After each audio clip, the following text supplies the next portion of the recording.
right, you guys, this is the official review of the Surron, and we've got a new mic, and I'm hoping the GoPro stays mounted perfectly the way it's supposed to, and this will be our first official not crap video. But you know what? I told myself if we did it for a week, we would buy a new mic, and that's what we did. What's up, dude? We got a little friend here in the neighborhood. We're gonna be riding around. You wanna race? Let's race. Hold on, let's see if he'll race.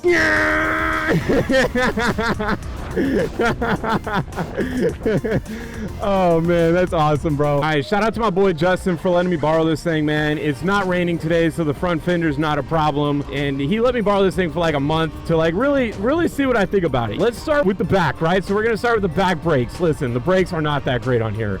I think they're legit made out of plastic. I'm not being like sarcastic or funny or anything like that. They're legit made out of plastic, which is scary, bro, because you can't stop, especially when there's prehistoric dinosaurs in front of you. Move out the way. The back brakes are not that good. Moving forward, we've got the rear suspension. The rear suspension it's very bouncy. But let me tell you something, when you're riding this thing and you don't know really what you're on and it's your first bike, this thing feels amazing, bro. It really does. But the back is very bouncy. It definitely needs a stiffer spring or shock back there, and it would make all the difference in the world, especially when you're wheeling. When you're wheeling this thing, it is terrifying because it's bouncing all over the place. But not everybody's buying this to wheelie it. So if that doesn't apply to you, then great. If it does apply to you, then just know you're probably going to want a different suspension whenever you get it. Moving forward, we've got the pegs. Now, normally a dirt bike, you sit with your legs at a 90-degree bend. You don't really sit with them like a crotch rocket. On this, your legs are going to be more like a crotch rocket than like a dirt bike, and for some people that really doesn't matter. But for me, it is a little bit uncomfortable coming from the Supermoto to this, or even coming from the Grom to this. The Grom sits more like a dirt bike than it does a street bike. So moving from that, we've got oh my gosh, we've got all the animals in the world trying to kill me today, bro. What is going on here? Moving from that, from the position standpoint, we do have really nice fat bars, which my KLX doesn't even have fat bars, bro. The Grom doesn't have fat bars.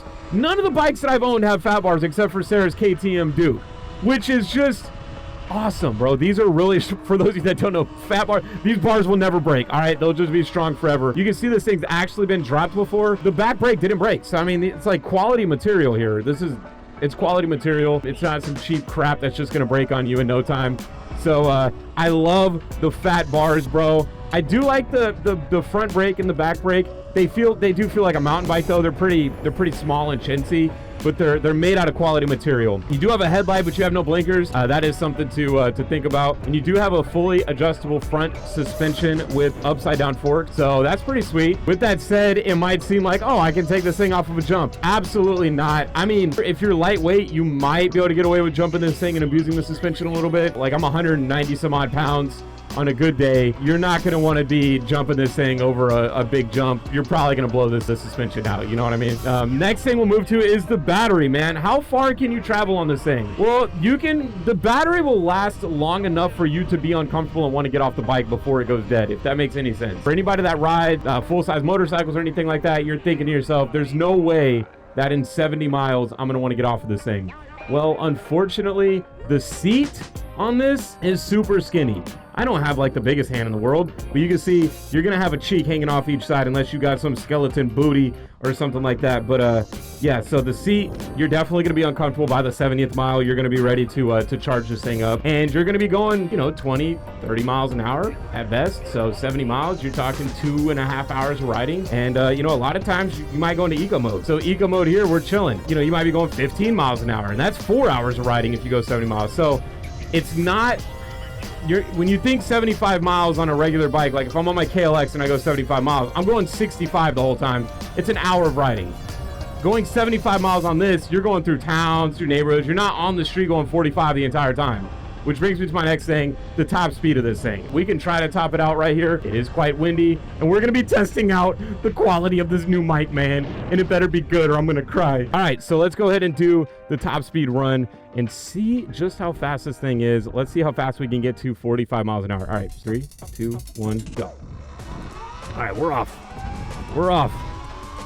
We're at 20, 30 miles an hour, 35, 40. I'm full tucked. I'm full tucked. And, oh my gosh, 45.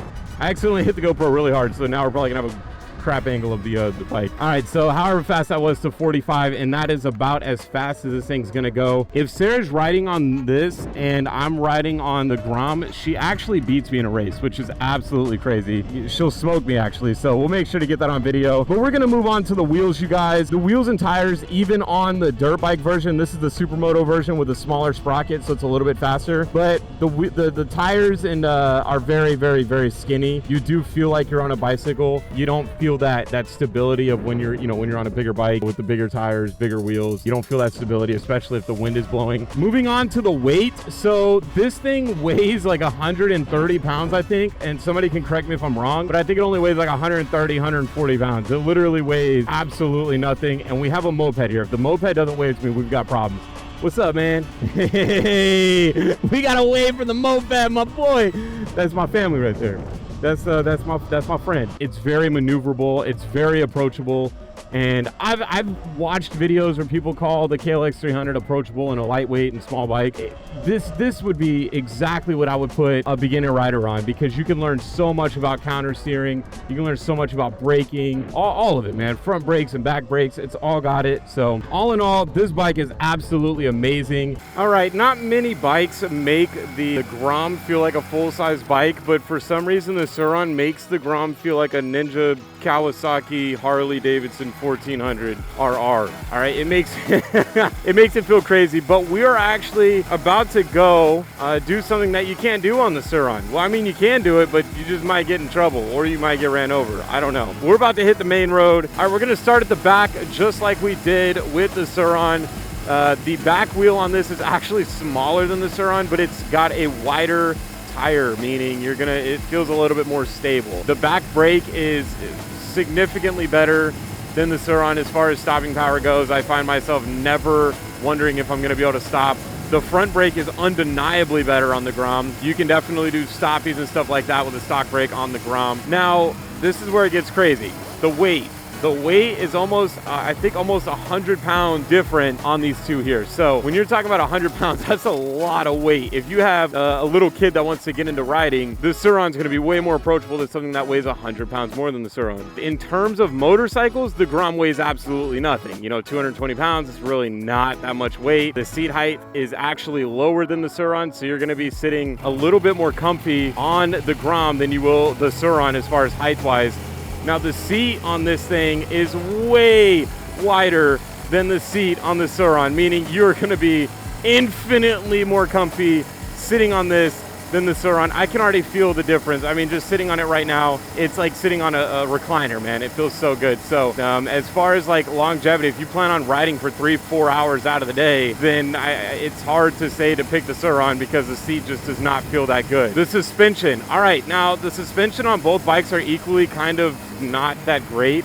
I think you could probably abuse the Grom a little bit more than the Surron, but you're definitely not gonna be taking the Grom over some big jumps or anything like that. So keep that in mind. It is not a dirt bike. Now you could absolutely put knobbies on this thing and have a blast, dude. You can go out to some sand and some dirt and have an absolute blast on the Grom. That is 100% true if you have the knobbies. Now we're about to do one of my favorite things that the Grom can do that the Surron doesn't, and that is when you're out of fun juice, you just grab this, you poke right here, insert right here, squeeze this little lever, and put some gas in, man. All right, we are done filling it up. It took, I don't know if you guys can see that or not, but 0.8 gallons, $3, and we are good to go for about 150 miles. That is absolutely absurd. So there's a big difference there, man. If you want to be riding with your friends all day, you've got two options. You can buy a couple batteries for the Surron, which would get pretty pricey, or you can just get a Grom. Oh, we got an old fella here. I want that to be me.